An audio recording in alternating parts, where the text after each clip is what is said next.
Hello everyone, ఈరోజు మరొక non veg రెసిపీని మీకు చూపించబోతున్నానండి. ఆ రెసిపీ మేకకాల పులుసు.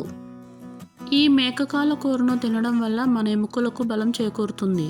అలాగే ఇది ప్రోటీన్ రిచ్ ఫుడ్ అండ్ మన స్కిన్ని కూడా హెల్తీగా ఉంచుతుంది. ఒకసారి ఈ కర్రీ మేకింగ్ ప్రాసెస్ని చూసేయండి.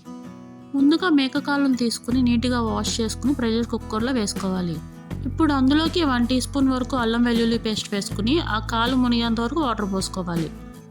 ఒకసారి మొత్తాన్ని కలిపి మూత పెట్టుకుని 8 to 9 విజిల్స్ వచ్చేంత వరకు ఉడికించుకోవాలి. నెక్స్ట్ ప్రెషర్ అంతా పోయిన తర్వాత ఒకసారి మూత తీసి చూద్దాం. చూడండి, కాలు అనేవి మంచిగా ఉడికిపోయాయండి. ఇప్పుడు కర్రీ ప్రాసెస్ని స్టార్ట్ చేసేసుకుందాం.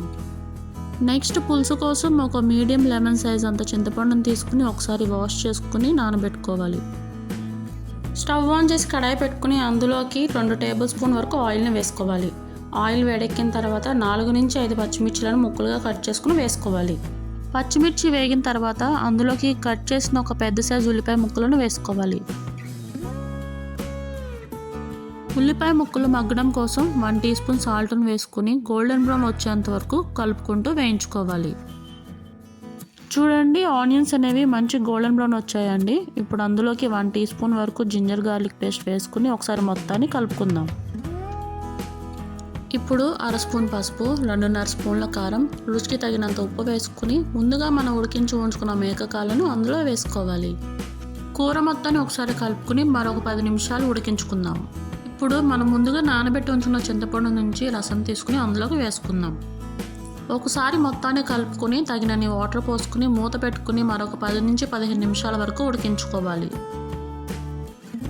చూడండి, ఈ కన్సిస్టెన్సీలో ఉంటే సరిపోతుందండి. ఇప్పుడు అందులోకి చివరిగా కొత్తిమీరను వేసుకుని స్టవ్ ఆఫ్ చేసేసుకుందాం. ఇప్పుడు తాలింపు కోసం 1 టేబుల్ స్పూన్ వరకు ఆయిల్ని వేసుకోవాలి. ఆయిల్ వేడెక్కిన తర్వాత అందులోకి 1/2 టీ స్పూన్ వరకు మెంతులను వేసుకుని దోరగా వేయించుకోవాలి. నెక్స్ట్ 1/2 స్పూన్ ఆవాలు, 1/2 స్పూన్ జీలకర్ర, 4 నుంచి 5 ఎండుమిర్చిలను ముక్కలుగా చేసుకుని వేసుకోవాలి. అలాగే 5 నుంచి 6 వెల్లుల్లి రెబ్బలను వేసుకోవాలి.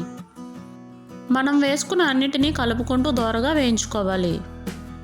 ముందుగా రెడీ చేసి పెట్టుకున్న మన మేకకాల పులుసులోకి తాలింపును వేసుకుని ఒకసారి మొత్తాన్ని కలిపేసుకుందాం.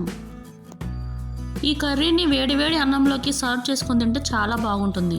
ఒకసారి ఈ రెసిపీని మీరు కూడా ట్రై చేసి ఎలా వచ్చిందో కామెంట్ బాక్స్లో కామెంట్ చేయడం మాత్రం మర్చిపోకండి. మరొక రెసిపీతో మళ్ళీ కలుద్దాం. అంతవరకు సెలవు.